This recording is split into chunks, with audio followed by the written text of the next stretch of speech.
So I believe we are on question number 14. We did question number 13, right? 13 we did. Right. So in such questions where you have a bearing change or a set time change, we saw doing the same question in two different methods. One is by following the actual steps, the lengthier one using the 1 and 60, and second one is finding the using a derived equation, where in such questions you can find time to the station. So it's important to understand that the equation, which is time change by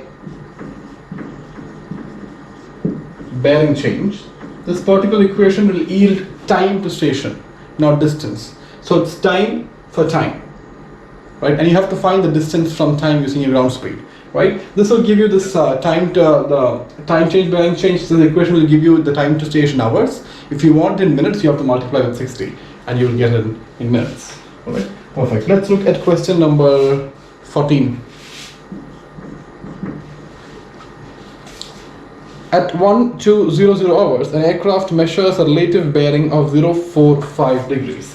So, at time 1 to 2 hours, the relative bearing is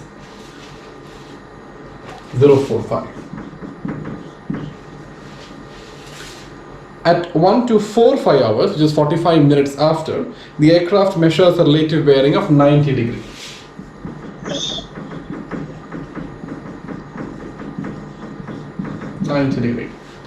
Perfect. For a ground speed of 240 knots and mean fuel consumption of 500 kilograms per hour. So the ground speed is 240 knots and fuel consumption, the average fuel consumption is 500 kilograms per hour. 500.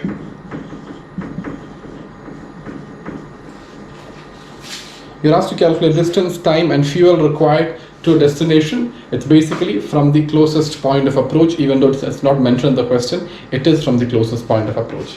Right, I'll give you some time. You can work on that.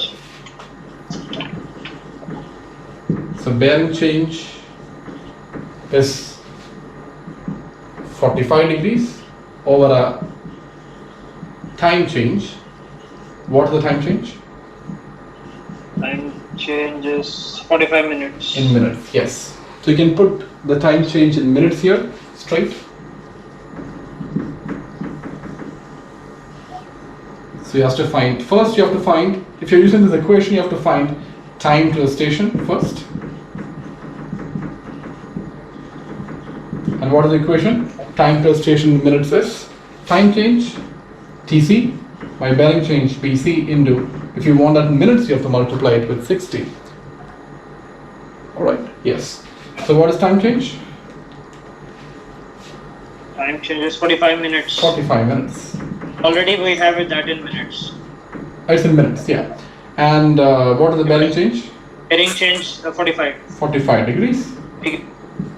Are you following the same step? Yeah, into 60. So how much is that? 60 only. 60 minutes, which is 1 hour.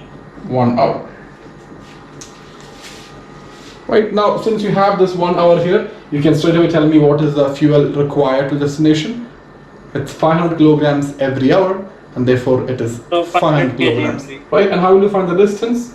That's also very easy, because ground speed is 240 knots, means in 1 hour you will travel 240 nautical miles. So it's very easy, right? The fuel required is 500 kilograms to a destination, and ground speed is 240 knots. Let's draw a diagram here. At 12 o'clock, what is the relative bearing? 45 degrees. So what is this relative bearing of? Relative bearing is the angle measured clockwise from the nose of the aircraft, and that is 45 degrees, right? So basically, say for example, the nose of the, I'll just draw the aircraft here, or I'll make it some more simpler. You can draw the aircraft in any orientation, just draw the aircraft in whichever orientation you want. I'm just drawing an aircraft flying exactly northerly track, but you can draw any, that's fine. Now 45 degree is from the nose, you measure clockwise 45 degree, therefore the ADF is going to point towards the NDB, which is here.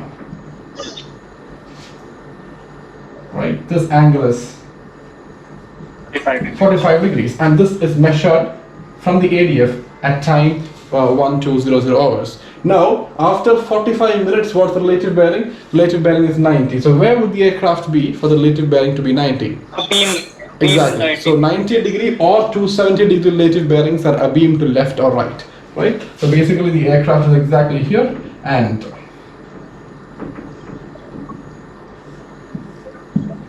right here now you can see if you measure the relative bearing from the nose, that's going to be 90 degrees, and this measurement happens at 1, 2, 4, 5 hours. So you can see time change of 45 minutes, and you have a bearing change. What's the bearing change here?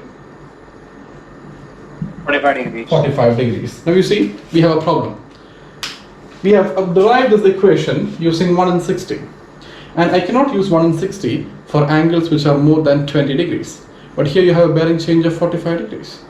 So this answer is wrong. So you cannot do it like this. So be very careful when you get questions like this. You have to check the bearing change. So where if the bearing change is more than 20, so if you go back to the place where I have written this equation, we have also written a statement connected to it that for angles less than 20 degrees, only then you can apply 1 in 60. Otherwise, you cannot apply 1 in 60. Right? So it's very common mistake that since you know the equation is quite simple and you can just go straight and you'll get wrong answer. Right? So make sure you know that you check the angle before you try it out.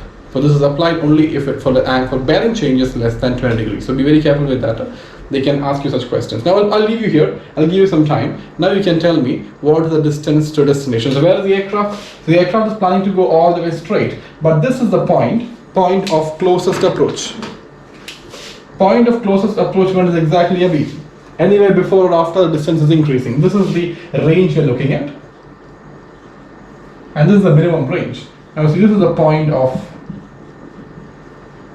closest approach. Even though this term is not defined in the question, they are asking you the distance from point of closest approach to destination, fuel required, and the distance. And the distance. Yes, time, distance, and fuel. Right. So I'll give you some time. You can try finding out this particular distance first, and then once you get the distance, you will get the rest of the quantities. Range is coming 180 nautical miles. Like by Pythagoras theorem, like I solved it. That's right. Sorry, not Pythagoras, trigonometry. Trigonometry. So basically, I can find out this particular distance here. Yes, over 45 minutes at a ground speed of 240 knots. So like 75% of the travel, which is 180 nautical miles, right? So this distance is how much? 180 nautical miles. So 45 minutes at a ground speed of 240 knots will give you 180 nautical miles. What is the angle? This angle is 45 degrees. So if you have a right angle triangle with 45 degree angle, the other angle also should be 45, which means if this side is 180, this side also should be 180. You can use tan function, but tan 45 is going to be 1, right? So this is also going to be 180 nautical miles.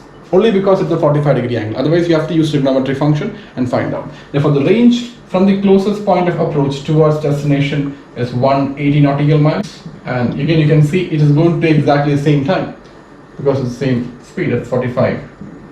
75% of that, which is 45 minutes. What about the fuel consumption? Is going to be 3/4 of 500.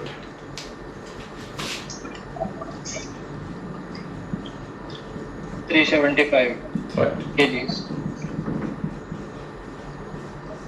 375 kgs. Look at the answer which we got here before. 1 hour and 240 nautical miles and 500 kilograms. So you can see how it's different.